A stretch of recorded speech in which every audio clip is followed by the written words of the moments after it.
under the banner of the Red Shield. They finance both sides of the war. We must hurry! That's him, the Red Shield courier! Shoot him! No! I'm not shooting anyone. Damn it, Pie! What?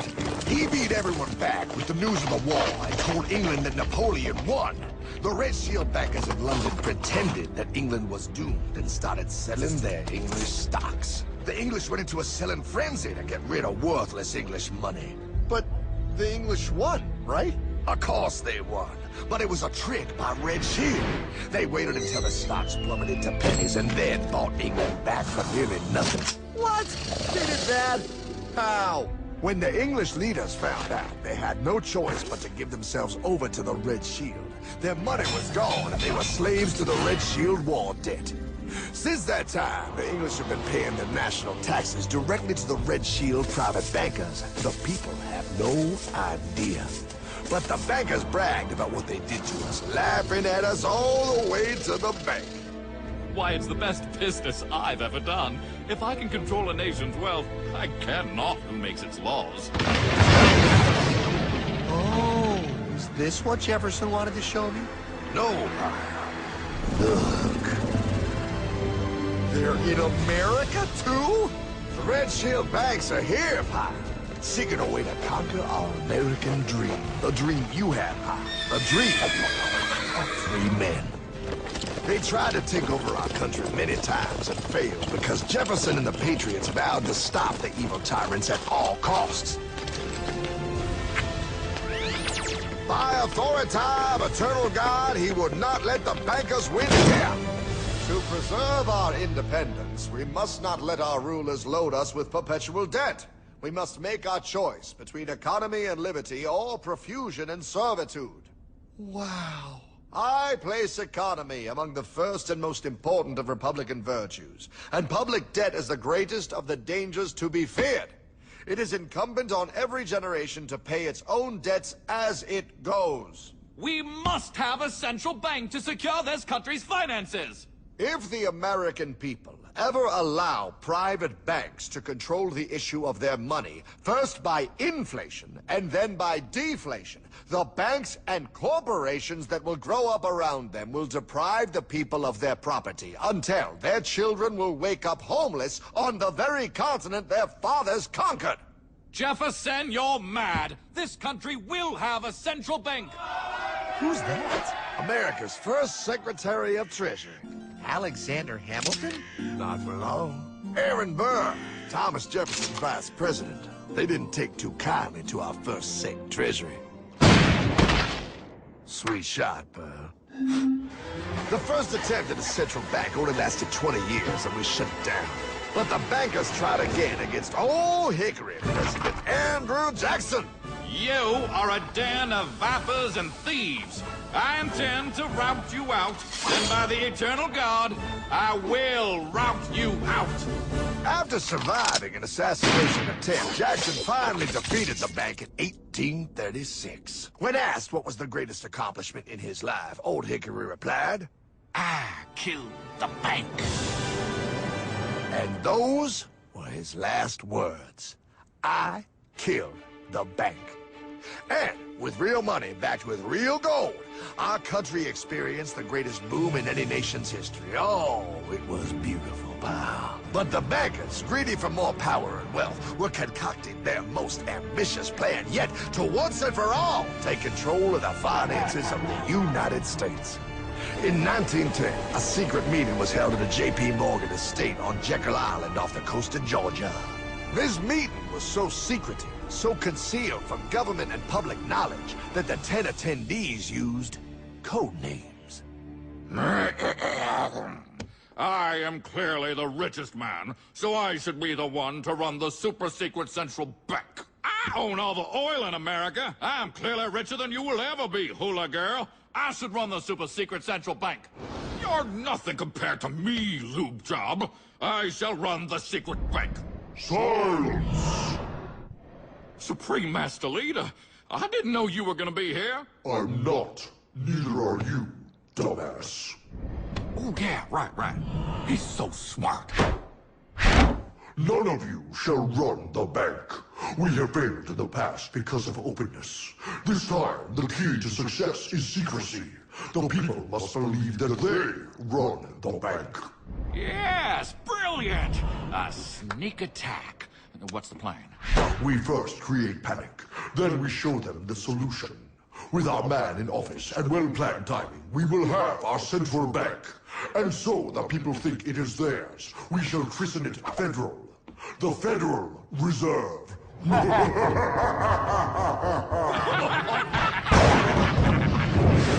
They struck on December 23rd, 1913. When most of our Congress were at home eating fruitcake, these bastards, I mean bankers, presented their treasonous act to their newly elected accomplice, Woodrow Wilson, who had fortuitously already agreed to sign it before he was even elected. Wait, the IRS? I thought we always had the IRS. No, pile. They did this to us too. The Fed now has the exclusive power to print America's money. They loan this money to our banks and our government at interest, putting immediate debt on our own money, printing more and more, so each dollar they print becomes worth less than the one before.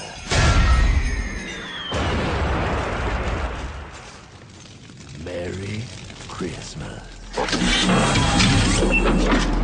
What in the hell is that? That, pile, is how our government now must pay back these debts to the Fed. Your taxes did not go to your government. They don't? It's the greatest theft in human history.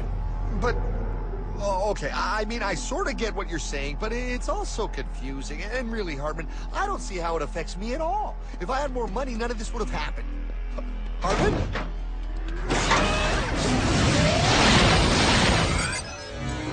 1955? Wow, what are we doing here? Oh, a little bit of shopping. Here, hold this. Gallon of gas, 23 cents. Postage stamp, 3 cents. Ounce of gold, $35. Hot baby. Priceless. Best be getting back. Hey, Hartman! I need my car, man! Oh, was that Michael J? Yeah, he'll be fine. Now, pile, would you agree that you have the same exact things you had in 1955? Yeah, 1 stamp, 1 gallon of gas, 1 ounce of gold, and 1 home. Wow, we just made a lot of money.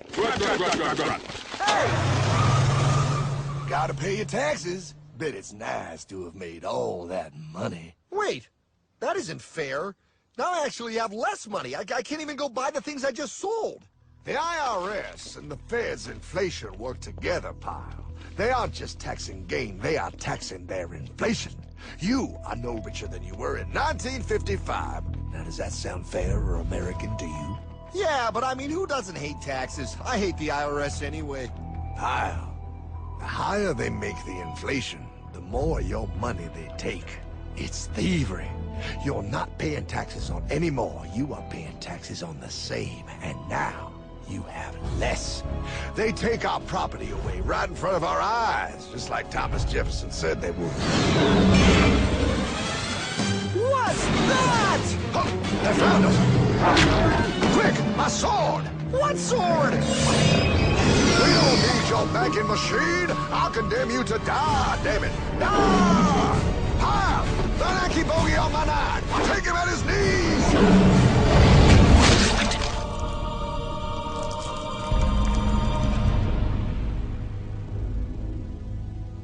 For we are opposed around the world by a monolithic and ruthless conspiracy that relies primarily on covert means for expanding its sphere of influence. What's happening? Where am I? I believe perhaps you understand now, pal, but you are afraid. JFK. Hartman, what does this have to do with my house and my dog? Oh, okay, that's enough. I want to go home now. This is the last president to stand up to the Fed. You must see. On June 4, 1963, President Kennedy signed Executive Order 11110. This executive order empowered the U.S. Treasury to issue real money without the Fed. It would have worked. Kennedy's plan to dismantle the Federal Reserve machine had begun. But 6 months later, John F. Kennedy went to Dallas and never returned. No way. No way they could do that. The new president, Lyndon Johnson, threw out Kennedy's order. And since JFK, no president has dared confront the secret powers behind the Federal Reserve. They consolidate bigger and bigger banks, print more and more money, accountable to no one, decimating our nation's wealth for the benefit of a few. Why? Why do this? If they hurt us, it hurts the global bankers too. No, pal. They are protected. They are too big to fail. But I'm not. Those sons of bitches! Sons of bitches all.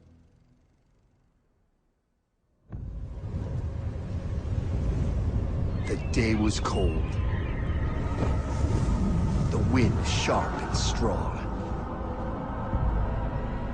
But we were determined. The bankers and their parasites had us vastly outnumbered, but their hubris made them weak. Not like us. Not like this band of immortals we have assembled. We have come to take back our... Hardman? Is that... My dog. Oh, Then the inevitable. The Money Kings could ignore us no longer. They sent an emissary, a cog in their machine of greed to bring about our submission. Hank Paulson. Hardman, this is blasphemy. We own the corners of the earth. It is futile to challenge us. Oh, I've seen that look before. That of a predator taking in the scent of its prey. Bold, fearless, the look of a free man. You have come far, Hardman. Farther than most. Be smart now. Join us. We will bring you money, power, everything you want. You can be one of us, if you will kneel.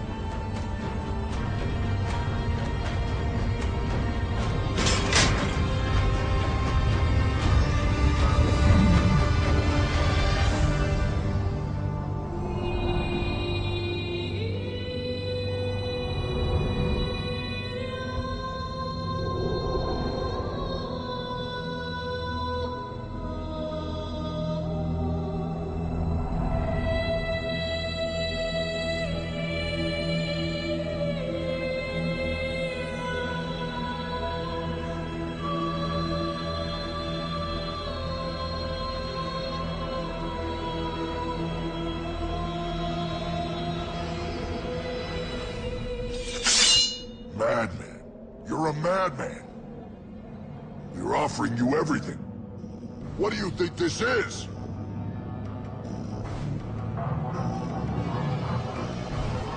This is America!